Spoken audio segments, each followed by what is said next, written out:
ഒരിക്കൽ ഗൗതമ ബുദ്ധൻ ഗ്രാമത്തിലൂടെ സഞ്ചരിക്കുമ്പോൾ അദ്ദേഹത്തിന്റെ ശാന്തതയിൽ അസൂയ പൂണ്ട ഒരാൾ അദ്ദേഹത്തെ അങ്ങേയറ്റം അധിക്ഷേപിക്കാൻ തീരുമാനിച്ചു. മോശമായ വാക്കുകൾ പറഞ്ഞിട്ടും ബുദ്ധൻ പുഞ്ചിരിയോടെയിരുന്നു. അവസാനം ദേഷ്യം സഹിക്കാൻ വയ്യാതെ അയാൾ ബുദ്ധനോട് ചോദിച്ചു, ഞാൻ ഇത്രയൊക്കെ പറഞ്ഞിട്ടും താങ്കൾക്ക് ഒരു കുലുക്കവുമില്ലല്ലോ? ചെറിയൊരു മന്ദസ്മിതത്തോടെ ബുദ്ധൻ ചോദിച്ചു, സുഹൃത്തെ, നിങ്ങൾ ഒരാൾക്ക് ഒരു സമ്മാനം നൽകി, പക്ഷേ അദ്ദേഹം അത് സ്വീകരിച്ചില്ലെങ്കിൽ ആ സമ്മാനം ആരുടേതാകും?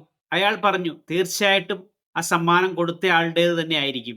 ബുദ്ധൻ പുഞ്ചിരിച്ചുകൊണ്ട് പറഞ്ഞു, അതുപോലെ തന്നെയാണ് ഇതും.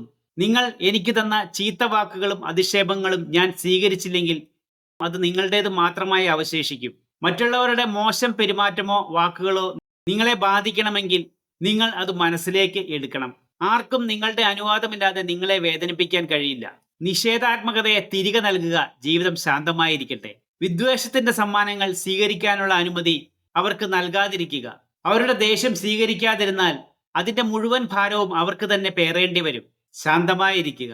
ഒരാളുടെ മോശം പെരുമാറ്റം നിങ്ങളിലേക്ക് സ്വീകരിക്കാതെ വികാരങ്ങളില്ലാതെ അവരിലേക്ക് തന്നെ പ്രതിഫലിപ്പിക്കുക.